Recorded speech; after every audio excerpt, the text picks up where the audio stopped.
sejam bem-vindos a mais um vídeo da SEMAC, Converse com o Especialista. Meu nome é Marcela Bampi, eu sou secretária-geral de procedimentos da SEMAC e hoje a gente está com a doutora Elisa, mediadora empresarial com ampla experiência em casos de repercussão nacional e internacional, formada e mestre pela USP de Ribeirão Preto e sócia da FALEC Associados.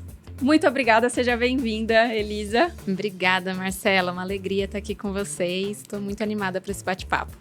Hoje a gente vai falar sobre um tema muito importante, um tema que é também delicado e que tem sido falado bastante e eu acho que é importante a gente conversar sobre esse assunto. Então, se você já tiver dúvidas sobre o assunto, comentários, já deixa aqui. E o tema hoje é assédio no ambiente de trabalho. E eu acho que a primeira pergunta para contextualizar o tema, Elisa, é como que você chegou até esse tema profissionalmente? Como que você entendeu melhor sobre o assunto? Perfeito, muito obrigada, Marcela. Estou super animada para a gente conversar sobre esse tema, que é um tema sensível, mas que é um tema super importante, né? Tanto para a vida das pessoas como para a vida das empresas. Então, realmente é um tema que me empolga falar e refletir sobre ele. E aí, indo para a sua pergunta, eu acho que nós, enquanto mulheres, a gente começa a refletir sobre assédio muito cedo. Porque na nossa sociedade a gente acaba tendo muito contato com isso, de diversas situações, direta ou indiretamente, desde novas. Então, desde a faculdade eu tenho interesse em entender mais sobre o assunto, em estudar mais a fundo, entender maneiras de prevenir, de lidar com o assédio. E aí, profissionalmente, né, hoje eu sou sócia da FALEC e há algum tempo eu tenho funções de gestão e tenho equipes grandes comigo, né? Então, equipes de 100 pessoas, 110 pessoas. E quando eu comecei a gerir essas equipes, me veio aquela preocupação de como eu deixo o ambiente o mais saudável possível para essas pessoas. Como a gente olha para isso? E nós somos um escritório de resolução consensual de disputas, então, obviamente, não só eu, mas os outros sócios e associados, a gente usou essa lente para olhar para o assunto. E aí, com base nisso, a gente foi estudando, a gente tem... Estou falando a gente porque eu não sou a única no escritório que olha para isso, mas a gente tem uma grande inspiradora, que é a Mary Rowe, que é uma das maiores autoridades no assunto. Ela é a ouvidora, ombudsman do MIT, já fez consultoria para todas as grandes empresas ali dos Estados Unidos. E ela virou ali uma grande fonte de inspiração. Você fala muito sobre ela no seu artigo, um artigo super interessante. Eu acho que a gente até pode deixar aqui, não sei, um link, a informação para quem quiser acesso, claro. Ou pode pedir nos comentários que a gente envia. Sim, ela virou assim uma grande inspiração e no artigo a gente escreve muito sobre ela. E com base nela a gente foi pensando mesmo assim, maneiras de olhar para a questão do assédio também através dos métodos adequados de resolução de conflitos. Então, olhar, claro, também com canais de denúncia, investigação, mas como a gente também previne e como a gente utiliza métodos adequados para lidar com essa situação tão sensível. E aí, mais recentemente, nos anos de 2022, 2023, 2024, nós, enquanto escritório, tivemos a oportunidade de trabalhar bem diretamente com esse assunto. Desenvolvemos um projeto com a CPTM, que ficou super legal. Você comentou. Que parabéns, inclusive. Obrigada. E assim, a gente mergulhou de vez no assunto e hoje é um dos meus maiores focos, assim, entender mais profundamente esse assunto que é tão complexo e pensar nele, propondo soluções práticas com base nos métodos adequados. Eu acredito também que é um tema muito presente em diversos ambientes, até fazendo aqui um adendo, refletindo, pensando aqui na sua resposta, eu acho que o tema, para mim, ele ficou muito claro você falou da CPTM, em Londres, em outros países e agora também no Brasil, Sim. Como tem sido abordado no transporte público. Sim. E aqui o nosso foco é para os empresários e é falar da questão do assédio dentro das empresas, mas o assédio, ele precisa ser olhado em outros âmbitos, em outros lugares.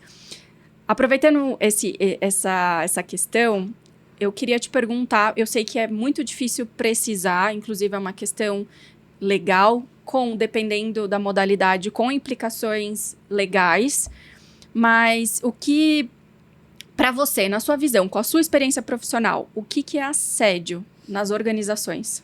Essa é uma ótima pergunta, mas não é uma pergunta fácil, porque acho que uma das dificuldades é que as pessoas esperam uma resposta preto no branco. Assédio é isso. E, na verdade, a caracterização do assédio, ela depende de vários fatores.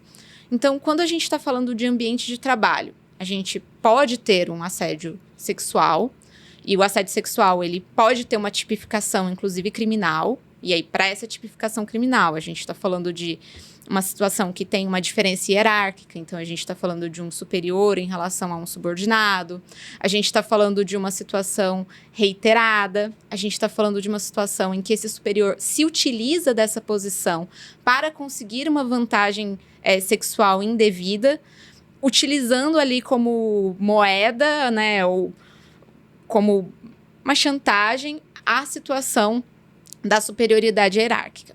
E para isso existe o Estado com a proteção e o Poder Judiciário, que nesse caso é necessário Sim. para a proteção e toda a questão processual, testemunhal, sim, penal envolvida. Exatamente. E para além do Estado, né, as empresas também precisam olhar para isso e ter canais preventivos e investigativos para prevenirem a ocorrência desse tipo de situação e lidarem com essa situação quando ela acontece, independentemente, né, para além da atuação estatal.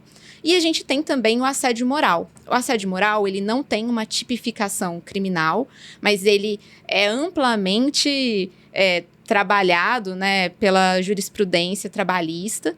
Então, é uma situação em que você tem situações reiteradas em que como eu vou falar isso? Mas fica praticamente impossível a pessoa continuar naquele ambiente. Vai mexendo no emocional, vai mexendo na moral daquela pessoa e vai ficando difícil dela executar as funções que ela deveria executar. Fica difícil dela coexistir naquele ambiente. E aí, a gente tem vários tipos de definição, vários tipos de caracterização desse assédio. Uma coisa interessante o assédio moral, ele não necessariamente é só do superior para com o subordinado, ele pode acontecer entre pessoas do mesmo nível hierárquico. E aí, a gente tem uma outra modalidade que a gente vai falar de um assédio coletivo ou de um ambiente hostil de trabalho, em que aquela situação ela fica tão institucionalizada que você pode caracterizar que a empresa, de alguma maneira, está sendo conivente ou está permitindo que aquelas situações assediosas aconteçam. Eu acho que até implica numa questão cultural. A cultura da empresa se tornou nociva, se tornou prejudicial para o trabalho, um trabalho saudável. Exatamente. E assim, quando a gente está falando na pergunta, né, assédio nas organizações, eu acredito que seja realmente difícil você enquadrar, identificar, só que dentro da esfera empresarial, eu acredito que nos métodos adequados de resolução de conflitos, a gente é muito mais amplo do que a gente olhar para a punição, do que a gente olhar para o enquadramento do assédio. Então, aproveitando, eu quero te perguntar, o que é importante a gente considerar, principalmente no âmbito empresarial, para a prevenção, gestão e resolução de conflitos relacionados ao assédio? Perfeito. Assim, vou dar um passo atrás, que é justamente no que você falou. Às vezes, as pessoas ficam assim, é assédio, não é assédio? Tem prova ou não tem? E vai para uma discussão muito binária, do ou não é. Fez isso, mas respondeu aquilo. Qual foi a linha do tempo? E claro, para uma investigação, isso é importante. Mas pensando nas empresas, de alguma maneira, aconteceu alguma situação ali que, se virou uma denúncia de assédio, incomodou o suficiente para isso. Certo. Se incomodou o suficiente para virar uma denúncia, se incomodou o suficiente para a pessoa pedir as contas e sair da empresa, se incomodou o suficiente para virar um bochicho de corredor, aquilo está afetando o ambiente de trabalho. Se está afetando o ambiente de trabalho, está afetando o trabalho como um todo, está afetando a produção, está afetando o relacionamento daqueles colaboradores com a empresa. A saúde também desses colaboradores? A saúde física e emocional, que as consequências, né, de um ambiente que não está saudável ou de situações de assédio na saúde mental é gigantesca e repercute ao longo do tempo. Então, às vezes você vai ter pessoas que vão precisar de vários atestados porque elas não estão conseguindo ir ao trabalho, ou uma pessoa que não vai estar bem para estar ali. E aí, um parênteses, né? Não é só a pessoa que passa pela situação de assédio que lida com as consequências. As pessoas ao entorno também têm a sua saúde emocional de alguma maneira atingida por essas situações. Então, é algo que realmente tem aquele efeito onda, sabe? Que vai... O efeito dominó. Um efeito dominó, aquele efeito que vai se ampliando. Então, é muito importante olhar para essas situações para além dessa tipificação de é ou não é.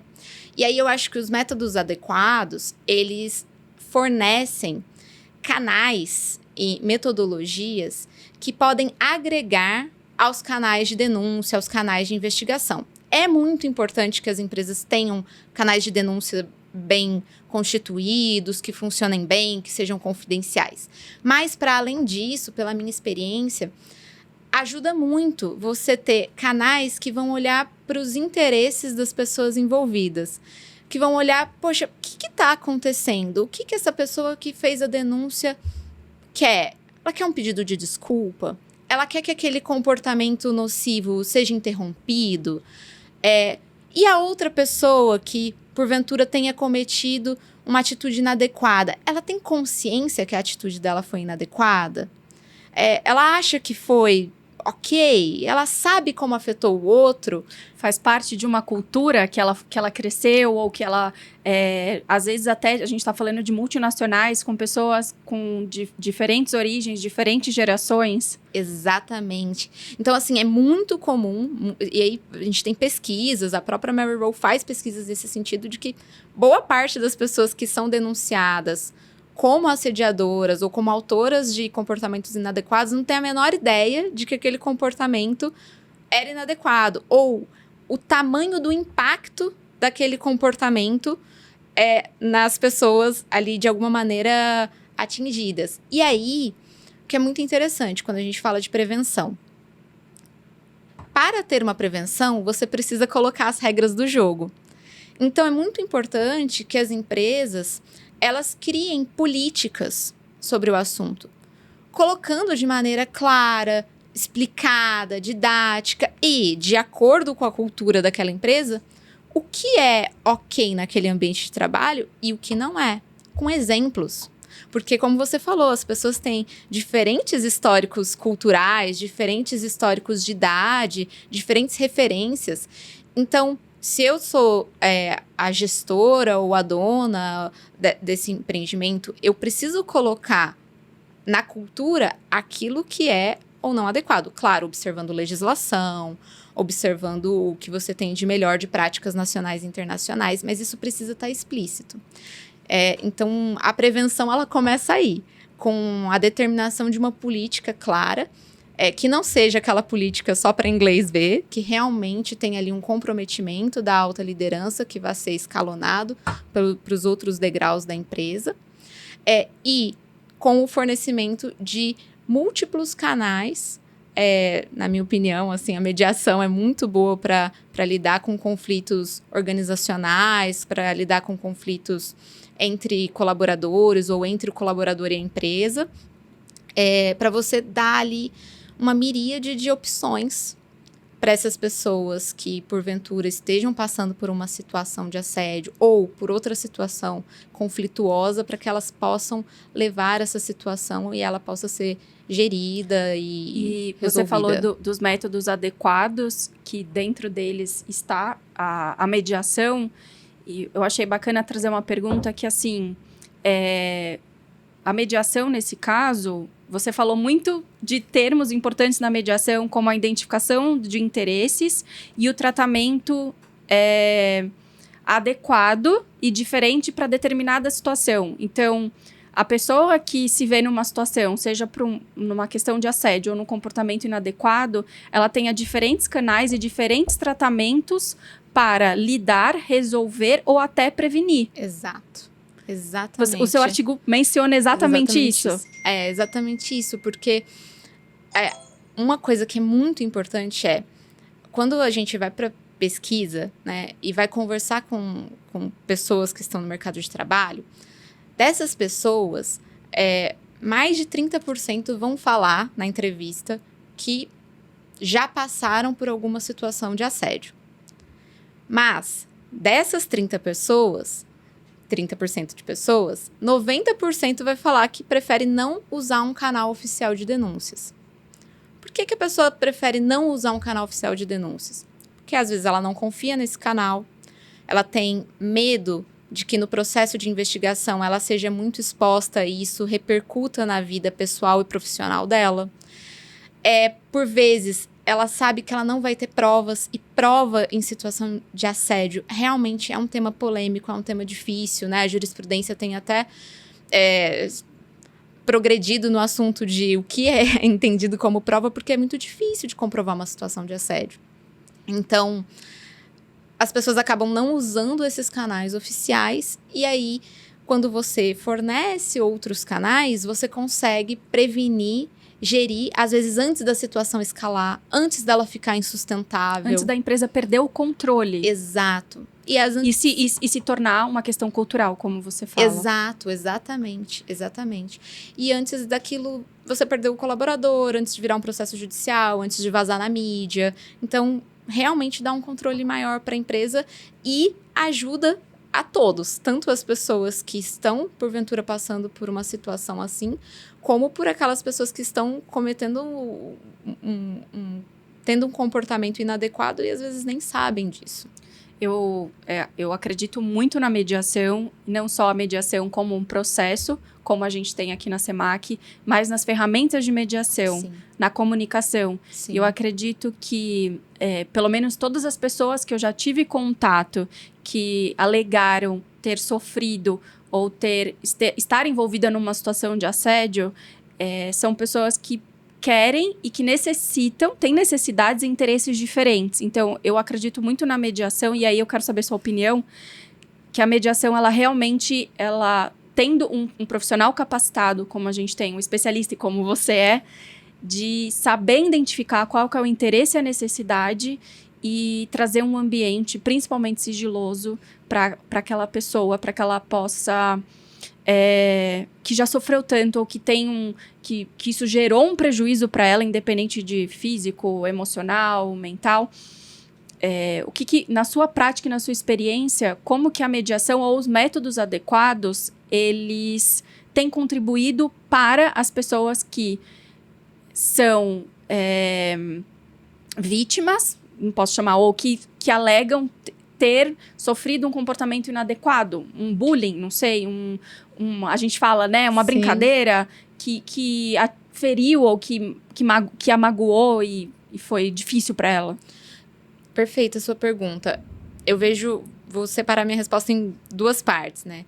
Primeira parte, por que a mediação na minha opinião, um mecanismo tão adequado para lidar com essas situações?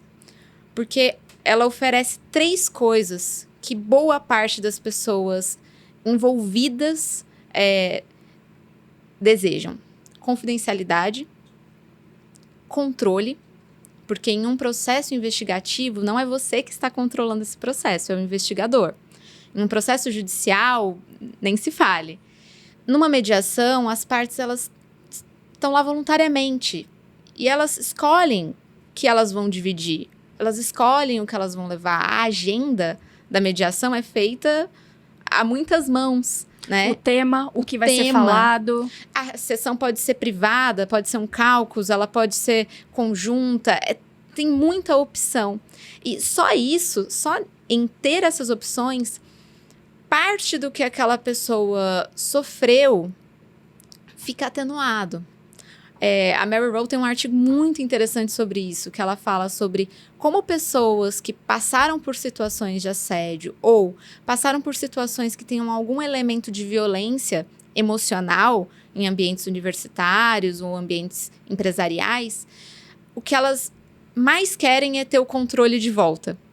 O que elas mais querem é sentir que elas têm uma opção. Porque às vezes elas olham ali para o que está acontecendo e elas pensam assim, minha única alternativa é sair desse ambiente.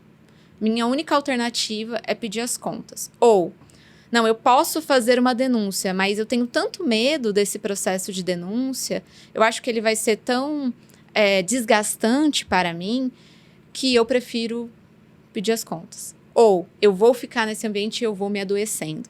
Então, quando você apresenta um canal, né, um mecanismo em que você fala, não, olha, você pode vir aqui, vai ser confidencial, vai ser sigiloso. Para todo mundo que participar, a gente vai ter esse caminho, isso dá ali um respiro, né? Vira um ambiente seguro para a pessoa. Então, a confidencialidade, o controle, né, e a voluntariedade, e você ter a opção de olhar para os interesses. Porque quando a gente fala de um processo judicial ou de qualquer procedimento adjudicatório, o resultado desse procedimento vai ser, olha, então, eu concluí que essa situação aconteceu, que ela está em desacordo com as normativas, e disso vai vir uma sanção para a pessoa que foi eventualmente considerada culpada. Essa sanção pode ser de uma advertência a um desligamento, uma demissão. E muitas vezes, isso não atende aos interesses da pessoa que sofreu a situação. Uhum. Às vezes, o que ela queria era um pedido de desculpas. Às vezes, o que ela queria era uma validação de, não tô doida, isso realmente aconteceu, isso realmente não foi adequado. Às vezes, o que ela queria era uma resposta mais institucional de Às vezes, uma ampliação do programa. Exato. Ou um cuidado maior da empresa. Exatamente. Para que outras pessoas não passem pelo que ela passou. Exatamente. E na mediação, você tem as opções, os caminhos para trabalhar olhando para esses interesses. E pensando na parte da pessoa eventualmente denunciada, esse também é um ambiente em que ela pode trazer a versão dela, em que ela pode relatar como ela enxergou os fatos. Às vezes vai ser um lugar que ela vai, entre todas as aspas do mundo, se educar, de saber o que causou no outro aquela atitude. Entender o que aconteceu. Entender o que aconteceu, exatamente. Então, é muito produtivo, assim. Você trouxe um assunto muito interessante, um tema, não sei nem se é assunto, tema, mas é um aspecto da mediação que eu não tinha pensado, que é a questão do controle, que eu achei essencial.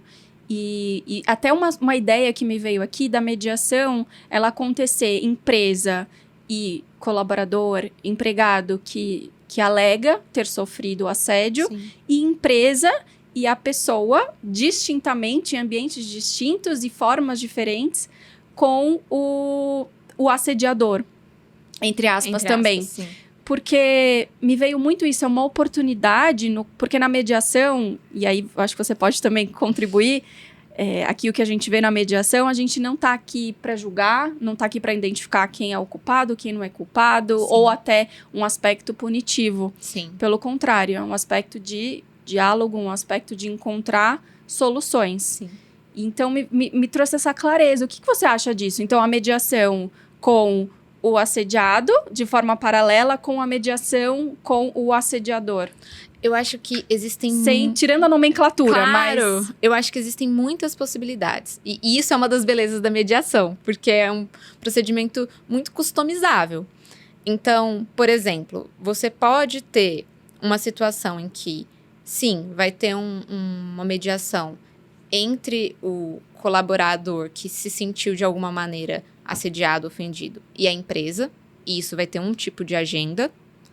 E você pode ter uma mediação entre a empresa e esse funcionário colaborador que foi denunciado. A única coisa que a empresa precisa ter clareza é que, como esse procedimento de mediação ele é confidencial, ele não é sancionatório, ela não vai poder depois pegar as informações que vieram nesse procedimento de mediação e sancionar o colaborador. Então, é algo que a empresa precisa avaliar de acordo com a política dela, se faz sentido. Algo que eu acho muito interessante que eu tenho visto na prática é a mediação entre colaboradores. Tá. Então, entre colaboradores, eu acho que é uma coisa muito rica. E entre o colaborador que se sentiu ofendido ou que foi realmente vítima de uma situação e a empresa, também eu acho muito interessante, porque acaba até sendo uma fonte de informação para a empresa pensar no macro. Pensar na política dela como um todo, pensar nos canais dela como um todo. Claro que é preciso ter cuidado com a maneira como o assunto é abordado, o mediador precisa ser experiente no assunto, mas eu acho uma super ferramenta. Vou aproveitar e fazer 2 perguntas. A mediação como esse canal, pensando no meu ponto de vista aqui como secretária-geral da SEMAC, sendo uma instituição neutra e tendo especialistas sem vínculo com a empresa. Sim. O que você acha que isso contribui nesses casos? E eu já vou adiantar, vou fazer 2 perguntas, mas depois eu posso repetir a segunda, que é o que você acha que é importante para o especialista, o mediador, ter de experiência ou de qualificações, capacitações para atuar nesses casos? Perfeito. Primeira pergunta, eu acho muito interessante você ter um local em que você tem mediadores profissionais, especializados, neutros, não atrelados à instituição, que possa ser esse locus seguro ao qual tanto colaboradores como empresa possam recorrer. A própria Mary Rowe, assim, fala um pouco sobre isso e no meu artigo, junto com o Diego Falec e a Daiane Saraiva, a gente escreve um pouco sobre isso, que entre os vários canais, as várias opções, a mediação profissional, a mediação feita por um expert, é muito interessante da empresa ter no leque.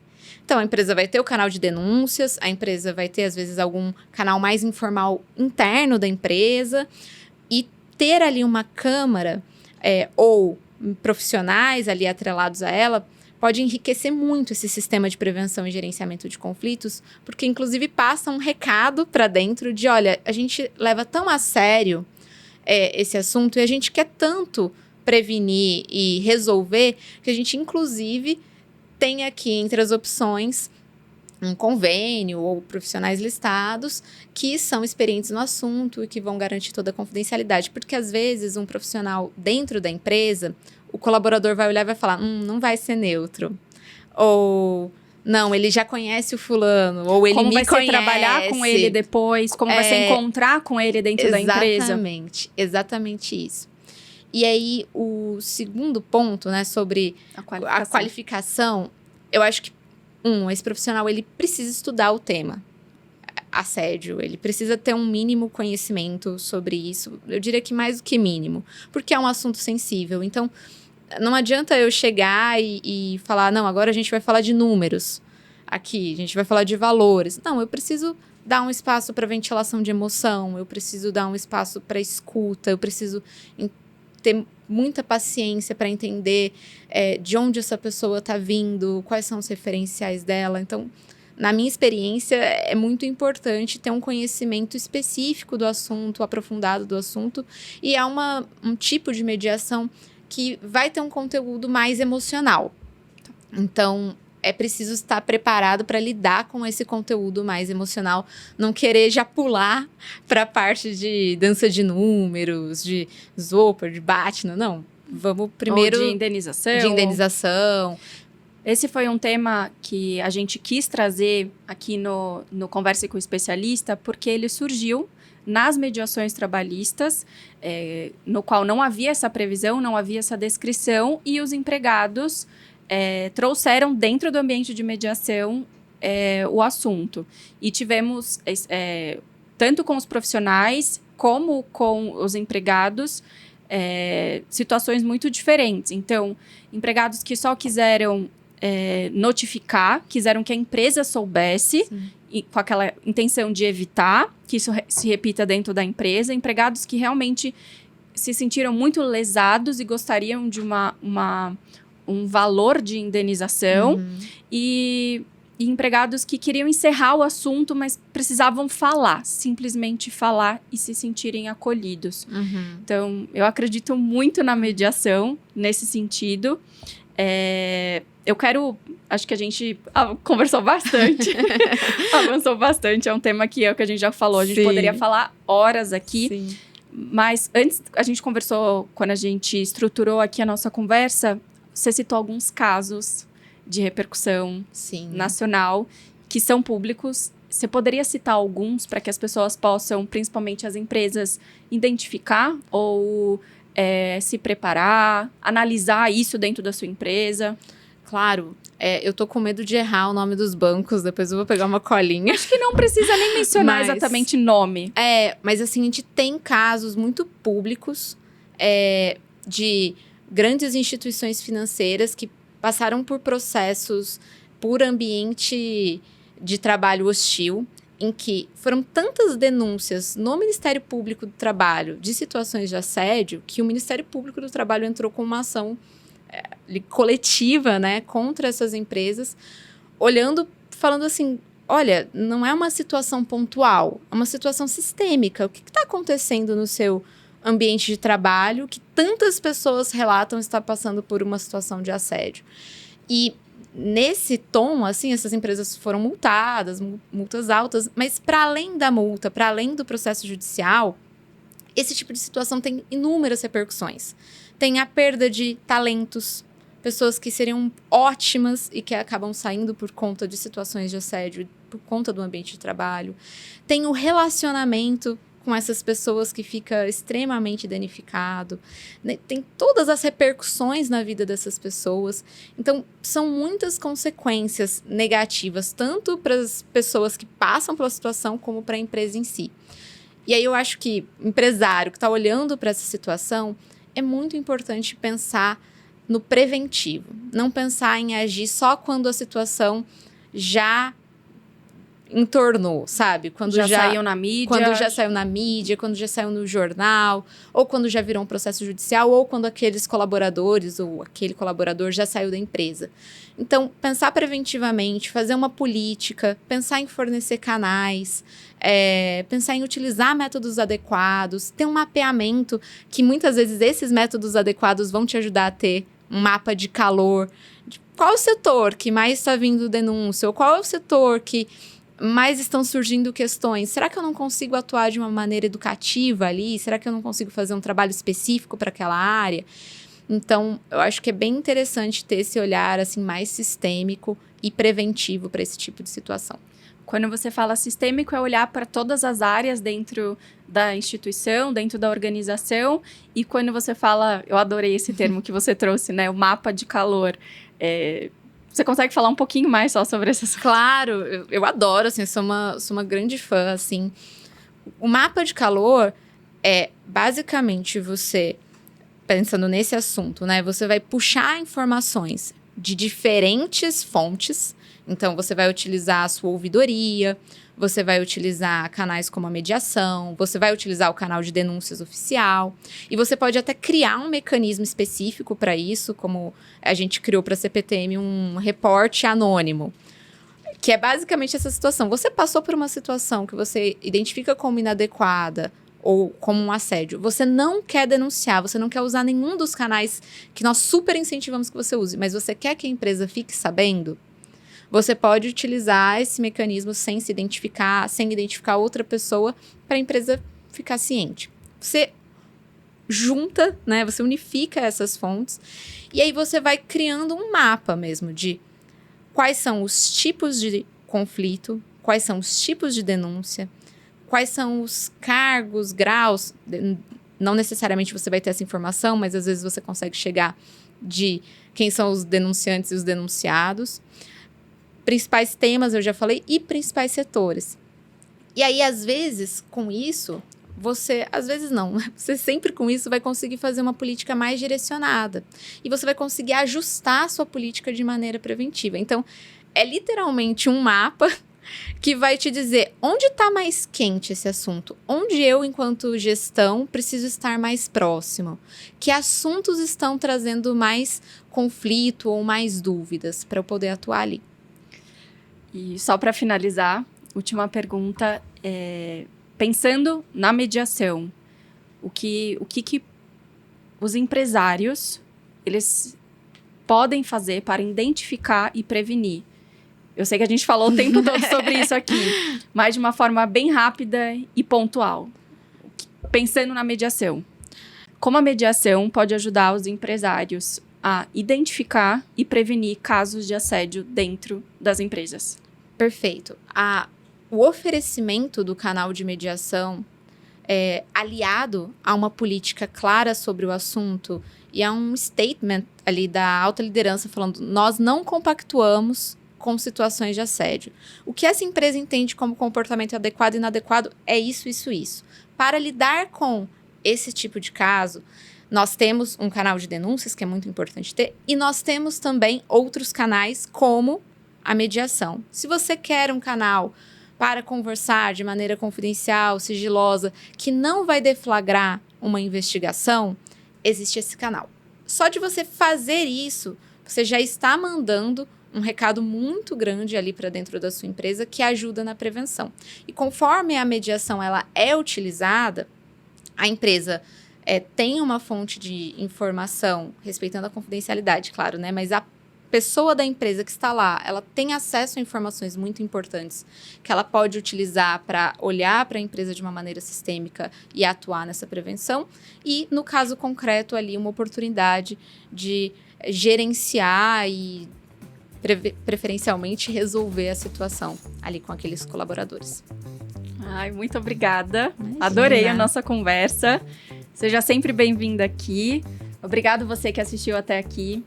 Pode deixar suas perguntas e outros temas que você também entenda que sejam importantes, que a gente vai ter o maior prazer em conversar com outros especialistas, assim como a Elisa, e sanar todas as suas dúvidas. Obrigada, Elisa. Eu que agradeço. Um prazer conversar sobre isso.